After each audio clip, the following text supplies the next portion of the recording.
The day I got an offer to be a consultant after college, a good friend told me, "Girl, you're done.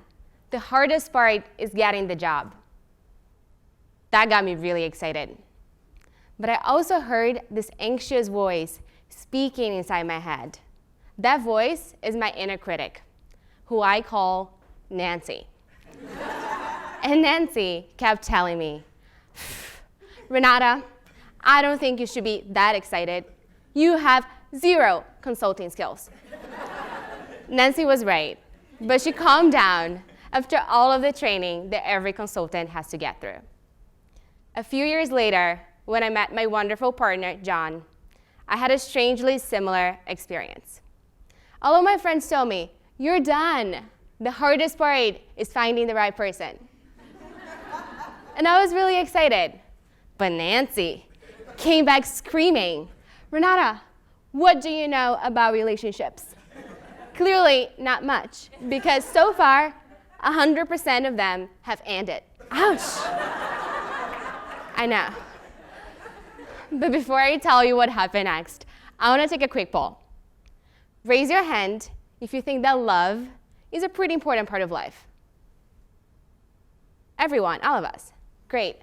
Now raise your hand if you feel like you've been really well educated on how to love. None of us. Let's think about that for a second. We all value our careers, and feel relatively well educated on how to succeed. That's how we got here. But when it comes to love, which overwhelming research points as a top predictor of life satisfaction, health, and wealth, we cannot just wait or swipe until we find the right person. We look at the couples around us, we watch what they do right and wrong, and we assume we know how to do it right.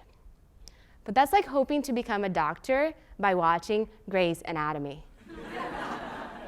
And that's what I was thinking about when I met John.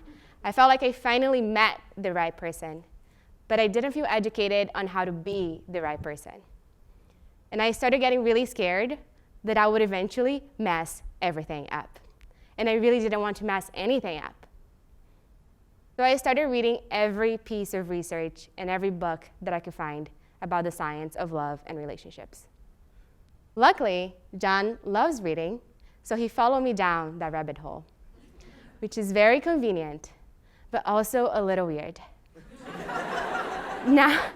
Now we talk about our relationship and feelings in terms of stuff like attachment theory and the neurobiology of desire and emotions.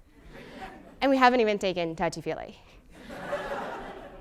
Even though it might not be sexy to talk about your relationship in scientific terms, it's kind of like having food in your teeth. You really want to know, so you can do something about it. I have to say, though, I try to be really discreet about my interest in relationship topics for a long time. I felt like it was too personal, controversial, and frankly, too embarrassing to discuss with anyone else but John. But then one day, my brother, Rodrigo, called me to ask, "Hey, is everything okay between you and John?" And I said, "Yeah, what's going on?" Well, my brother and I happen to share an Amazon account, which sometimes gets awkward. He was calling because he noticed a trend in my recent book orders. 7 Principles for Making Marriage Work. Your Brain on Love. Mating in Captivity. And many, many other relationship books that John and I read together. We don't do Netflix and chill, we read and chill. Now, when my brother called me, he was also getting an MBA. So I told him, "Listen, we're both getting an MBA because it's valuable, but it's not always been valuable. When the MBA was created 100 years ago, people thought it was crazy that business was being elevated to the same level of expertise as law and engineering. Now it's the most popular degree in the US. We finally see value in business education, and we have to do the same for love." Now, am I suggesting you create a formal master's degree in love? No, but I am suggesting we all start seeing ourselves as CEOs of our own love lives. We know from research that couples who thrive and couples who fail behave very differently. We also know from research that just like in business, there's no formula, but there are tools. And just like great CEOs, couples who thrive master tools that make them better every day. Today, I'm going to share my top 3 favorites, like a good consultant. Number 1, choose to see love as a skill. By far, the most important thing that I've learned from this journey is that love is not something that happens to us. It's a skill we can choose to learn, practice, and master over time. It's not easy and will never be perfect, but seeing it as a skill is the first step to getting better. Number 2, choose generosity over judgment. If you've been the parent of a child or a puppy, you know what it feels like to see really unpleasant behavior with generosity, not judgment.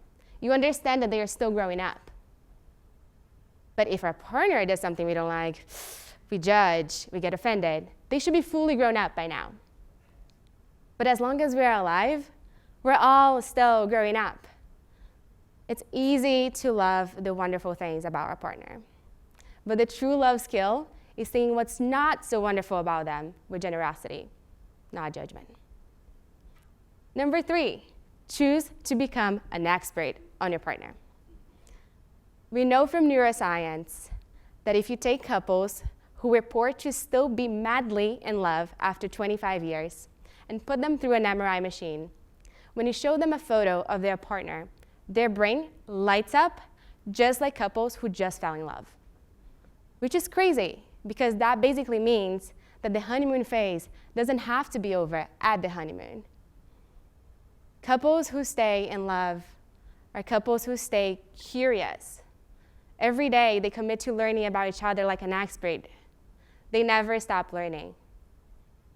It's a bit ironic that we find it romantic to say things like, "Oh my God, I know everything about my boyfriend." Personally, I find it much more romantic to think about how much more I want to know about my partner and how much more of an expert I want to become every day. Now, these tools are not a checklist. They are a lifelong practice.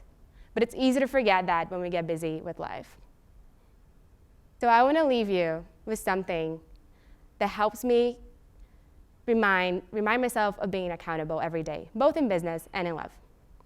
As CEOs, in love or business, we're all given 2 options every single day.